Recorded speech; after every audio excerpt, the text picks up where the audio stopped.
Fin dalla grande siccità degli anni 70, le comunità si sono organizzate per affrontare i crescenti problemi socio-economici derivanti dalla degradazione delle terre, per poter continuare a vivere e lavorare sui loro territori. Les paysans rencontrent dans leur travail ou dans leur campagne des problèmes. Ils ne savent pas comment les résoudre. Ils organisent ce qu'on appelle des groupes de recherche. En groupe, ils posent des questions et ils cherchent des solutions. Et si dans les solutions nouvelles, il y a de nouveaux problèmes, de la même manière, on continue à chercher. Donc il faut innover, créer, inventer.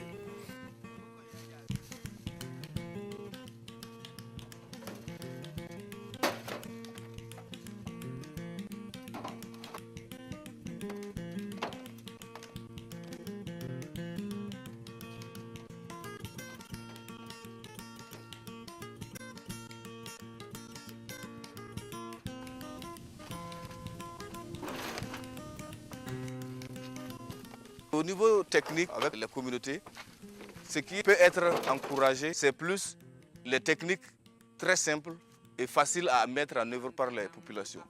On peut citer les cordons pierrés, c'est-à-dire l'aliment de pierres dans les champs pour lutter contre l'érosion et aussi arrêter les éléments nutritifs ou l'eau emportée à chaque moment, comme le sol était nu.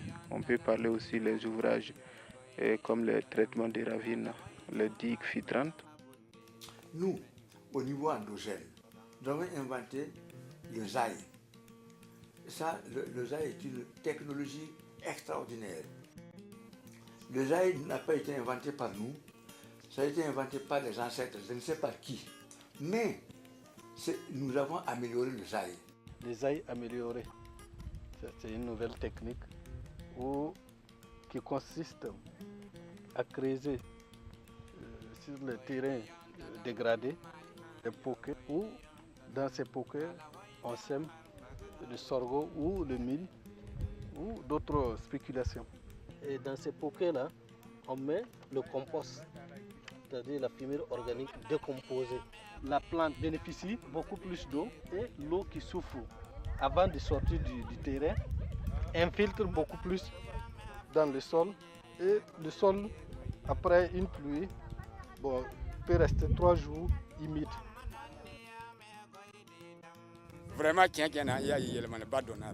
Il y a d'autres qui ont été tara kato farai.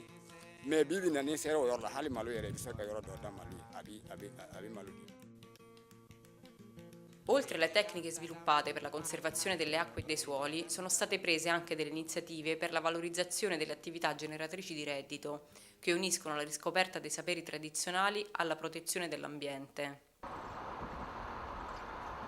La régénération naturelle assistée est une technique qui consiste à laisser, dans la mise en place de nouveaux champs, à laisser les espèces utilitaires telles que le néré, le karité et autres, qui sont des arbres utilitaires pour les hommes, mais aussi qui sont des arbres utilitaires dans le champ et que ça n'empêche pas la production agricole.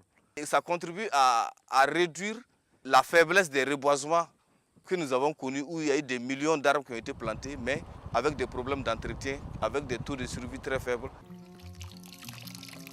Les plants que nous utilisons pour la teinture naturelle poussent naturellement, surtout dans les marécages. Il y a certains plants qui sont en train de crever à cause de la sécheresse. Actuellement, nous avons remis ces plants en pépinière que nous avons replantés dans les villages. Nous devons les entretenir parce que nous les utilisons.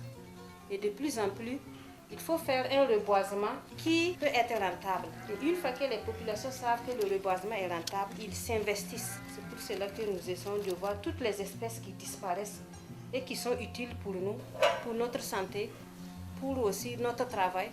Nous les remettons en plan, nous les reboisons et nous les entretenons.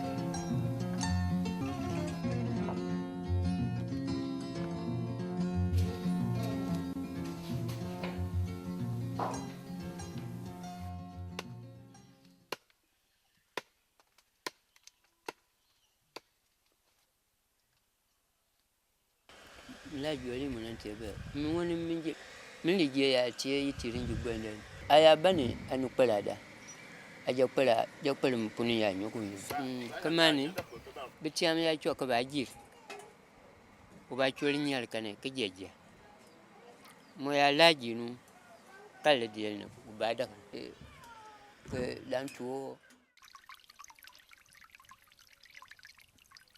te dar won ti alan pa kama anwa vai bon yan kulu won blen ko be lo da fanya na ba nga ko ti da fanya no yunga woni de fa ta vai bon mun dan te ko be wonan nganna mi sama mi won ba ba to sarnanda nyan kam sar to mala wonna woni aya jelo ko ne ba te dare le pia da ma ya da ba ko be lo ba so da.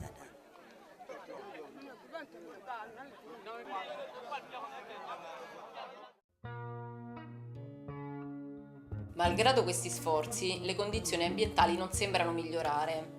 Da una parte la rapidità con la quale si succedono i cambiamenti climatici sorprende di anno in anno le popolazioni che non riescono a far fronte alle conseguenze che ne derivano, come siccità o inondazioni. Dall'altra, la mancanza di una politica su grande scala non favorisce un impatto duraturo e diffuso alle tante iniziative delle comunità.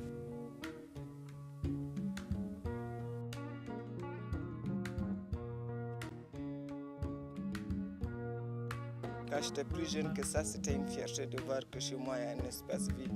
À présent que je comprends, je ne suis pas vraiment fier. La première des choses que je ferai à présent, c'est de m'envoler vers des endroits où je verrai moins cette image. Certes, c'est très joli de regarder le désert, car on a l'impression de voir la mer. Mais ce n'est pas pour autant qu'il faut le garder.